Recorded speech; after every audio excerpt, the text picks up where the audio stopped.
तो लिस्ट के ऊपर हमने काफी काम किया था। और देखो लिस्ट और टपल को हमको यूज कब करना है, स्पेशली लिस्ट को हमको कब यूज करना है, जब मेरे पास काफी सारी वैल्यूज हो। जब एग्जाम में क्वेश्चन आएगा तो हमको पता नहीं होता है कि इसमें कौन सा कंसेप्ट यूज करना है, इसमें इफ एल्स यूज करना है कि इसमें लूपिंग यूज करना है कि इसमें वेरिएबल बनाना है कि इसमें स्ट्रिंग बनानी है कि लिस्ट बनानी है, हमको नहीं पता होता है। और जब हम पूरा सिलेबस कर लेंगे, एनुअल एग्जाम जब होगा, तो अभी तो और भी कंसेप्ट आने बाकी है, डिक्शनरी का कंसेप्ट आना बाकी है, मेथड का कंसेप्ट आना बाकी है। तो यहाँ पर ये बहुत जरूरी है कि किस कंसेप्ट को कब यूज करना है, कैसा प्रोग्राम आएगा तो हमको किस तरीके से उसको यूज करना है।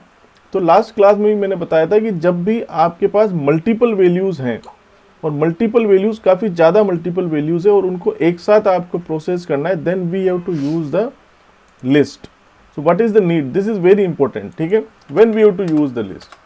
So whenever we have multiple values, obviously multiple values ऐसा नहीं 3 4 5 होने पे तो हम हो सकता है कि हम वेरिएबल भी यूज कर सकते हैं, लेकिन उससे ज्यादा 10 20 के ऊपर 50 5000 5 लाख जितनी मतलब मल्टीपल वैल्यूज हमारे पास है, large number of values. So whenever we have multiple values and we want to process them collectively, और उनको हम कलेक्टिवली प्रोसेस करना चाहते हैं। कलेक्टिवली क्यों प्रोसेस करना चाहते हैं, ताकि हमारा काम आसान हो। अगर हमसे कहा जाए कि write a program which input marks of 500 students and display their average, अब 500 स्टूडेंट्स के मार्क्स इनपुट करना है और फिर उनका एवरेज बताना है।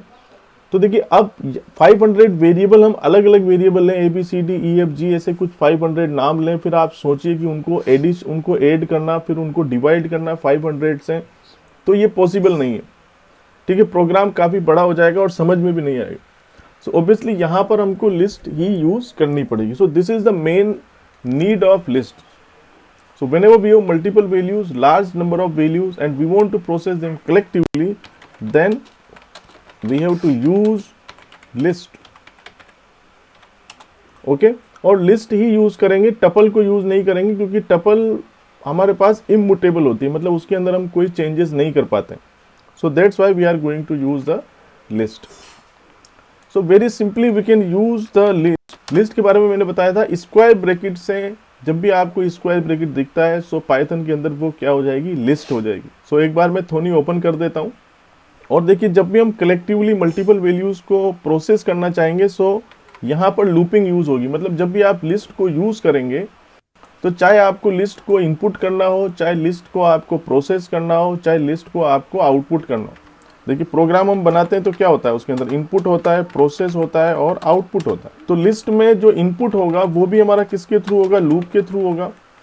प्रोसेस जो होगा वो भी लूप के थ्रू होगा, क्योंकि हमारे पास मल्टीपल वैल्यूज होंगी और उनको कलेक्टिवली हम प्रोसेस करेंगे। और जो आउटपुट होगा वो भी लूप के थ्रू ही हो सकता है, या बिना लूप के भी सारी लिस्ट को एक साथ आप डिस्प्ले कर सकते हैं। लेकिन लूपिंग का कंसेप्ट लिस्ट के अंदर 100% यूज होगा। ये हमारा थोनी स्टार्ट हो गया।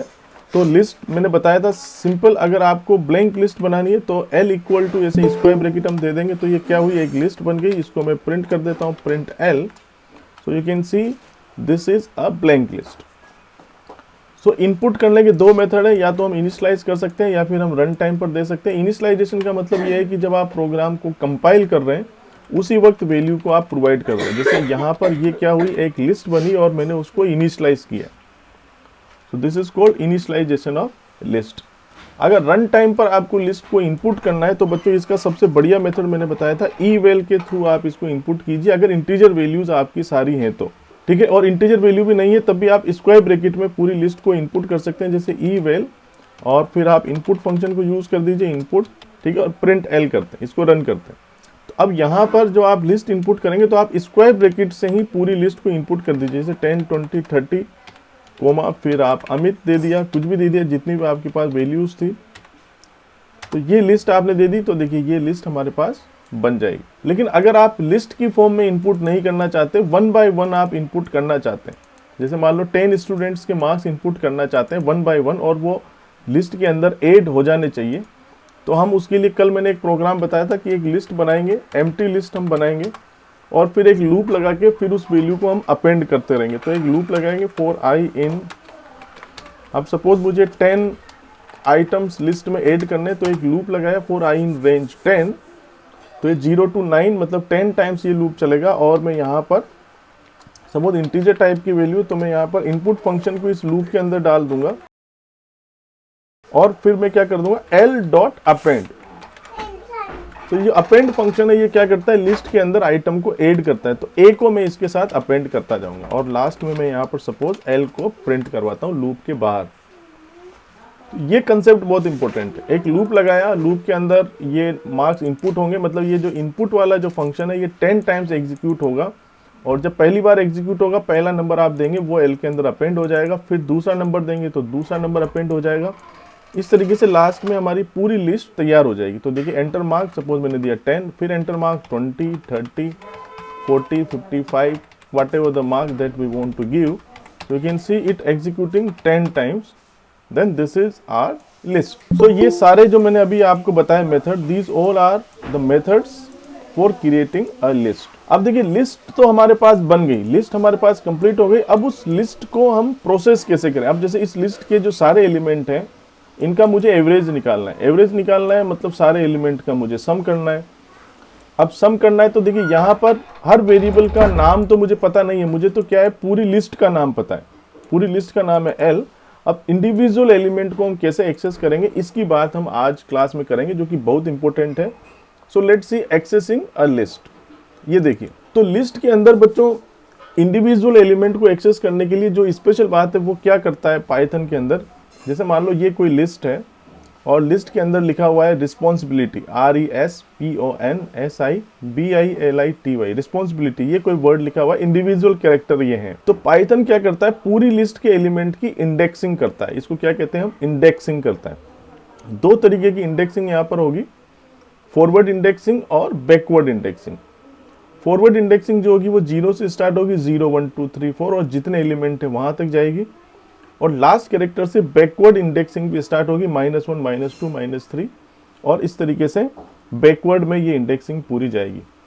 सो लाइक स्ट्रिंग, और स्ट्रिंग में भी कुछ ऐसा ही होता है। स्ट्रिंग हम पढ़ेंगे डिटेल में बाद में। तो स्ट्रिंग में भी इंडेक्सिंग होती है, लिस्ट में भी इंडेक्सिंग होती है, एज वेल एज टपल के अंदर भी इंडेक्सिंग होती है, डिक्शनरी के अंदर भी इंडेक्सिंग होती है। तो इंडेक्सिंग बहुत इंपॉर्टेंट कंसेप्ट है।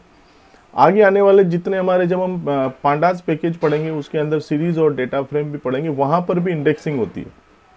So indexing is very important concept and it is basically used to access the particular element from the list, from the tuple और from the string. So this is very simple. तो अगर मैं यहाँ पर कहूँ कि जैसे ये मेरे पास एक लिस्ट है, ये देखिए एल इक्वल टू एक लिस्ट मैंने बनाई यहाँ पर 10, 20, 30, 40, 50, ये एक बिल्कुल सिंपल सी मैंने यहाँ पर लिस्ट बनाई है। So this list having the 5 elements. तो इसकी इंडेक्सिंग दो तरीके के इंडेक्सेस इसमें लगेंगे। तो इसको समझने के लिए मैं यहाँ पर एक टेबल बना रहा हूँ। तो आप देखेंगे इसके अंदर 10 एलिमेंट है, 10, 20, 30, 40, 50 इंडिविजुअल एलिमेंट की बात करेंगे। तो जो पहला एलिमेंट होगा फॉरवर्ड इंडेक्सिंग होगी 0 से स्टार्ट, तो इसका इंडेक्स होगा 0, इसका होगा 1, इसका होगा 2, इसका होगा 3, इसका होगा 4। अब चूंकि मेरे पास कोई पेन वगैरह नहीं है इस वजह से मैं ड्रॉ नहीं कर पा रहा, इस वजह से मैं यहाँ पर टेबल को यूज़ कर रहा हूँ। और जो बैकवर्ड इंडेक्सिंग होगी वो पीछे के एलिमेंट से स्टार्ट होगी, मतलब इसका इंडेक्स होगा -1, इसका इंडेक्स होगा -2, इसका इंडेक्स होगा -3, इसका इंडेक्स होगा -4 और इसका इंडेक्स होगा -5। मतलब अगर किसी भी एलिमेंट को एक्सेस करना है, देखो ये हमारे एलिमेंट है, एलिमेंट को एक्सेस करने के लिए हम इंडेक्सिंग यूज करते हैं। तो जैसे 30 को अगर आपको एक्सेस करना है तो 30 को आप 2 इंडेक्स से भी एक्सेस कर सकते हैं एज वेल एज -3 इंडेक्स से भी एक्सेस कर सकते हैं। दो तरीके आपके पास, या तो फॉरवर्ड इंडेक्स से भी एक्सेस किया जा सकता है या बैकवर्ड इंडेक्स से भी एक्सेस किया जा सकता है। जैसी हमारी प्रोग्राम की नीड है उस तरीके से हम यहाँ पर काम कर सकते हैं। तो जैसे मान लो मैं यहाँ पर, ये मेरे पास एक लिस्ट है 10, 20, 30, 40, 50। अब मैं यहाँ पर लिखता हूँ प्रिंट एल और स्क्वायर ब्रैकेट यूज करना, how to access element from list using index. Index को यूज करके एलिमेंट को कैसे एक्सेस करेंगे, तो इसका बिल्कुल आसान सा सिंटेक्स है। आप क्या करें, लिस्ट नेम यूज करें, लिस्ट का जो नेम है वो यूज करना है और स्क्वायर ब्रैकेट में आपको इंडेक्स लिखना है, जिस इंडेक्स के एलिमेंट को आप एक्सेस करना चाहते हैं। ये इसका सिंपल सा सिंटेक्स है। जैसे मैं लिखता हूं L1, जैसे मैंने कहा L1, तो L1 मैंने लिखा तो क्या एक्सेस होगा यहाँ पर, जिसका 1 इंडेक्स है। तो 1 इंडेक्स किसका है यहाँ पर, 20 का, तो यहाँ पर क्या आएगा 20 आएगा। इस तरीके से अगर मैं कहता हूँ L-2, तो क्या मिलेगा मुझे 40 मिलेगा. So this is a very simple syntax by which we can access the particular element from the list. Okay, थोड़ा प्रैक्टिकल कर देते हैं. जैसे मैं यहाँ पर कहता हूँ L1, प्रिंट L1. L1 ऐसे नहीं लिखना है, L1 मतलब 1 को हम स्क्वायर ब्रैकेट में लिखेंगे. तो प्रिंट L1, तो इसका आउटपुट क्या आएगा मेरे पास 20. So you can see we are getting the result 20. Suppose I am writing print L0, so you can see 10. Then suppose I am writing print L minus 1, so I am getting 50. Print L minus 4, then I am getting 20. Minus 4 कैसे है, क्योंकि ये -1 था, -2, -3 और this is -4. अगर आप ऐसा index देते हैं जो कि लिस्ट में एग्जिस्ट नहीं करता, देखिए ये बहुत इंपॉर्टेंट है. Suppose you are providing a index, इसमें इंडेक्स क्या है 0, 1, 2, 3, 4 और -1 to -5.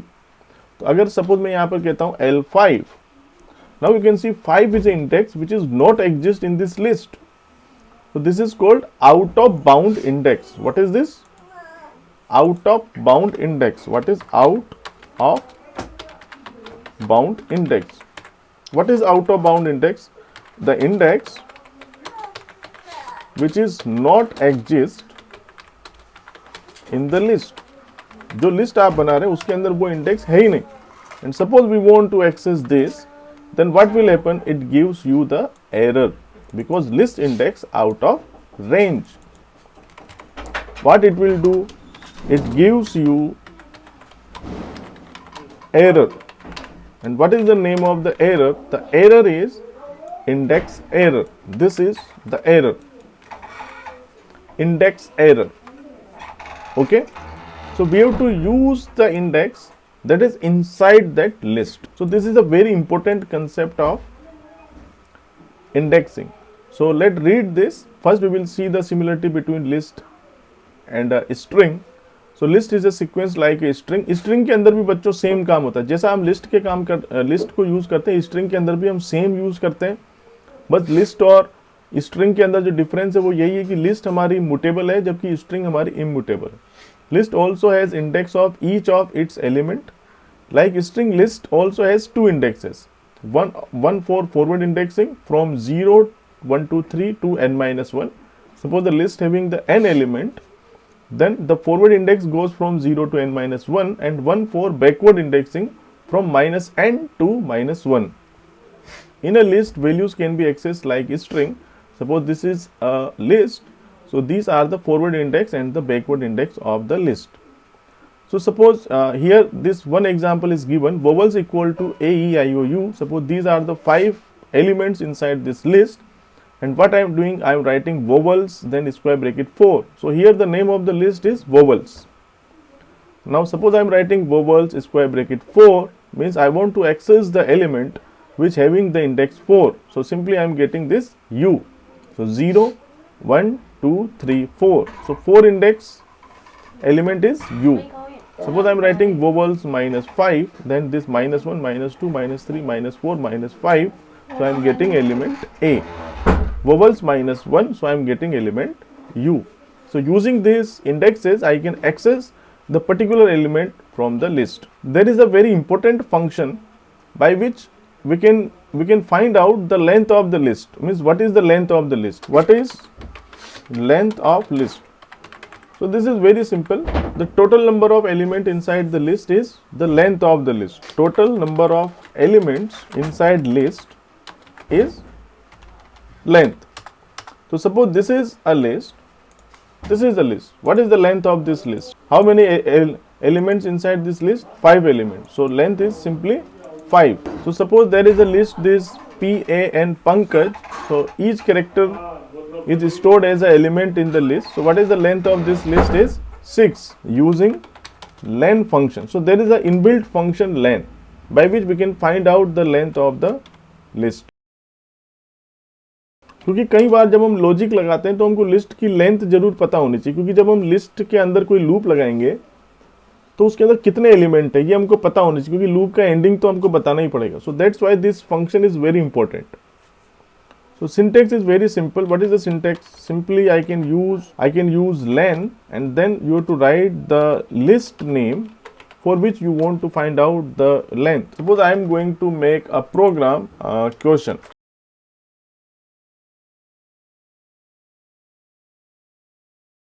Write a Python program which input a list at runtime and display its length. Length simply means, so as I have to make a list at runtime, so what I should do, simply I can take L equal to, then I can use this eval function, then I can use this input, then enter the list, then simply I can calculate the length. So I can, this length function is actually returning the length of the list. So अगर कोई function कोई value return करता है, then we have to hold that value at the left side of assignment operator. So suppose I am taking a variable L.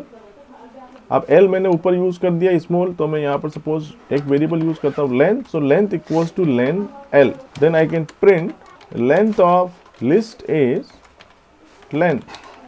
So length is a variable which is actually holding the length.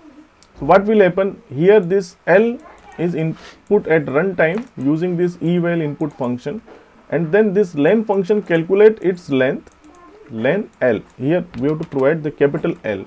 So here we want to calculate the length of this list L, and the length will going to stored in this variable length, and then we are printing this length variable. Let's execute this.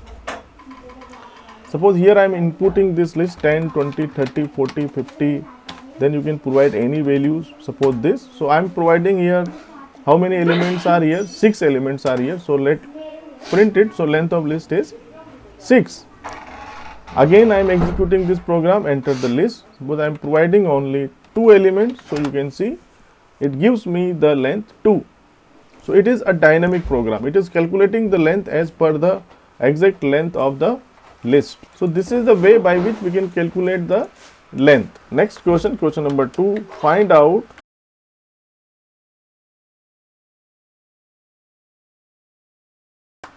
so you have to find out the output of this. ये आपकी list है, तो देखो इसका जो पहला element है इसका इंडेक्स होगा 0, 1, 2, 3, 4, 5, 6 और पीछे से इंडेक्सिंग होगी -1, -2, -3, -4, -5, -6, -7.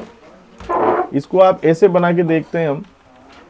मतलब आपको क्या करना है, जो लिस्ट आपको दी गई है तो आप इसको पेन पे कॉपी पे नोट करके इसकी आप इंडेक्सिंग कर दो. अब मैं यहाँ पर थोड़ा सा समझाने के लिए इसको मैं अलग अलग एलिमेंट इस तरीके से कर देता हूँ. ये एलिमेंट है, अब इसकी इंडेक्सिंग कर दो. तो फॉरवर्ड इंडेक्सिंग करेंगे 0, 1, 2, 3, 4, 5, 6 और पीछे से करेंगे -1, -2, -3, -4, -5, -6, -7. तो अब इस तरीके से स्क्वायर ब्रैकेट में अब L0 क्या होगा? L0 मतलब हम यहाँ पर 0 इंडेक्स का एलिमेंट चाहते हैं, तो क्या आएगा? L0 क्या है मेरे पास? 10. सो that's why it gives you the 10. L-1 क्या होगा? तो -1 इंडेक्स का कौन सा एलिमेंट है? 9. तो ये जो ऊपर के एलिमेंट है ये मतलब इनके दोनों इंडेक्स से एक्सेस होगा. इस 0 से भी अगर आप L0 करेंगे तब भी 10 आएगा, L-7 करेंगे तब भी 10 आएगा. दोनों इंडेक्स से ये पर्टिकुलर एलिमेंट एक्सेस होगा. इसी तरीके से L-1 करेंगे तो 9 आएगा. L3 करेंगे तो देखिए L3 करेंगे तो क्या आएगा? 8 आएगा. L-4 करेंगे तो भी क्या आएगा? 8 आएगा. अब टेबल से क्लियर हो गया सर. L5 करेंगे तो 7 आएगा. तो आप ये टेबल आप मतलब जरूरी नहीं है टेबल बनाए, अभी इनिशियल लेवल पे हम टेबल बना रहे हैं. बाकी आप ऐसे ही जनरल प्रैक्टिस के साथ ऐसे काउंट कर करके 0, 1, 2, 3, 4 आगे से 0 से चालू करेंगे, पीछे से -1 से चालू करेंगे. इस तरीके की प्रैक्टिस करके भी आप डिजायर्ड आउटपुट निकाल सकते. चलो एक और प्रोग्राम देता हूं. Question 3. Find out the output of following Python code. बताइए इसका क्या आउटपुट आएगा?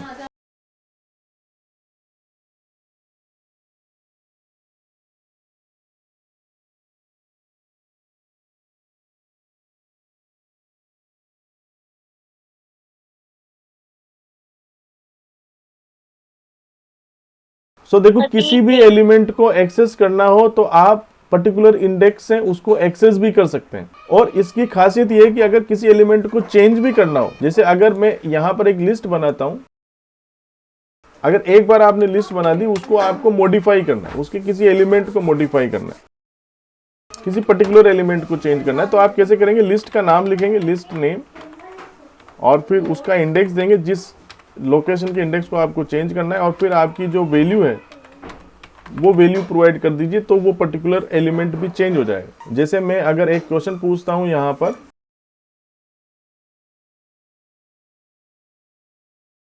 तो जो सेकंड एलिमेंट है 68, उसकी जगह पर 100 हो जाना चाहिए। So what should I write, I have to write L1 equal to 100। Assignment operator कैसे काम करता है, राइट टू लेफ्ट, मतलब 100 स्टोर होगा किसमें, L1 में। L1 मतलब यहां पर स्टोर हो जाएगा।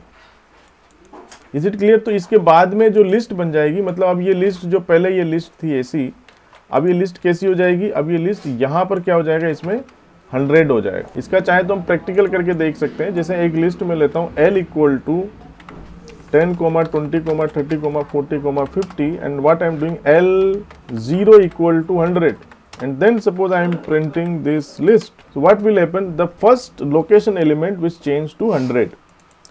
So this is the way by which we can change the particular element in the list. And the interesting thing is, अब देखो यहाँ पर अगर आप out of bound index देते हैं, suppose what I am doing L5 equal to 100. Now this is very interesting. Now you can see 0, 1, 2, 3, 4. Now this L5 is a out of bound index, means this index is not existing in this list. So what will happen, assignment index out of range, वो उसमें element add नहीं कर रहा। ये concept यहाँ पर लागू नहीं हो रहा। अगर एलिमेंट आपको ऐड करना है, then we have to use this append function. Without the append function we can not add the new element. Suppose मैं यही क्वेश्चन रखता हूं,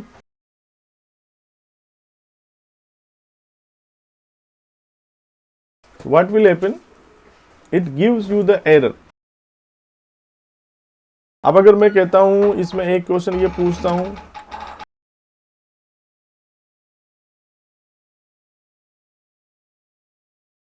ऊपर जो लिस्ट दी गई है उसके लास्ट में 68 हो जाना चाहिए। So what should I right, function use करेंगे L डॉट अपेंड, और क्या करूंगा 60.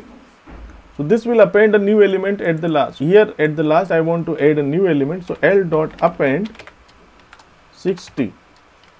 So then we are printing the list. So you can see we are getting a list having 60 at the last. So we can add the new element. We can modify the existing element using these indexes. We can access the particular element also. Now question is, suppose I want to delete or drop the certain element in the list, then how I can do this? देखिए एक function ये भी है बेटा, deletion of list element. So there is a function called del.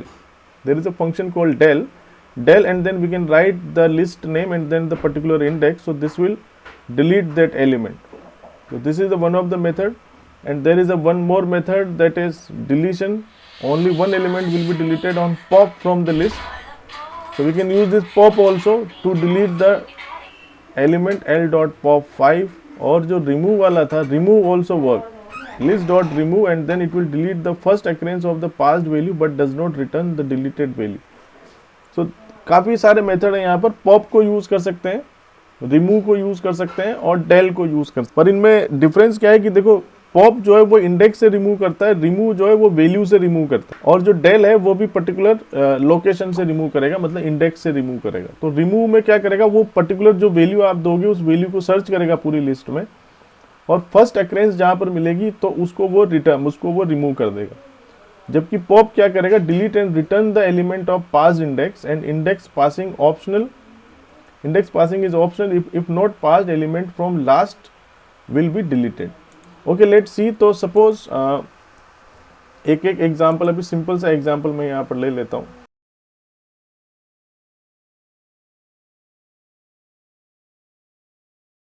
उस element को remove करना है जिसकी वैल्यू कितनी है, 30 है। तो यहाँ पर क्या लिखूंगा मैं, L डॉट रिमूव। तो अगर वैल्यू से रिमूव करना है, remove and then you can provide the value 30, L dot remove 30, so it will remove element. तो सपोज मैं यहाँ पर अपेंड नहीं करता हूँ, सीधा मैं लिखता हूँ L dot remove 30, and then I am printing this. So you can see we are getting a list which having only 10, 20, 40, 50. अगर आपको सर्टेन इंडेक्स की पोजीशन को रिमूव करना है जिसका इंडेक्स क्या है, 1 इंडेक्स वाली लोकेशन को आपको रिमूव करना है, then you can use this pop and then 1. So here we have to provide the index value.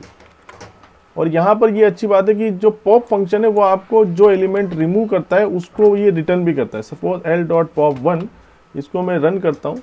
So you can see यहाँ पर 1 इंडेक्स की जो वैल्यू थी, मतलब जो 20 था वो रिमूव हो गया, 10, 30, 40, 50 यहाँ पर रह गया.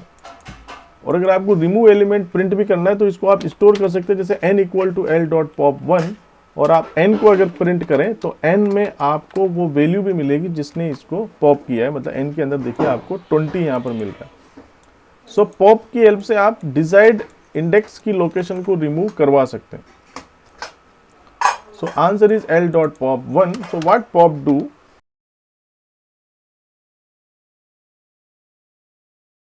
ठीक है. तो पॉप में हम क्या देते हैं बच्चों, इंडेक्स पोजीशन देते हैं. ठीक है, जो इंडेक्स पोजीशन देंगे वो पर्टिकुलर इंडेक्स का एलिमेंट वहां से रिमूव हो जाएगा. और पॉप के अंदर अगर आप कोई इंडेक्स पोजीशन नहीं देते हैं, जैसे अगर ये क्वेश्चन हमारा है, अब जैसे मैं यहाँ पर सिंपल कह रहा हूँ l.pop and then suppose I am printing this list n, this l. so this is the code. ये मेरे पास कोड है. अब इसका आउटपुट आपसे पूछा जा रहा है कि क्या आउटपुट होगा. के अंदर आप इंडेक्स नहीं देते हैं, so it will remove the top element, means it will remove the last element. So we are getting the list having only 10, 20, 30, 40. When we are not,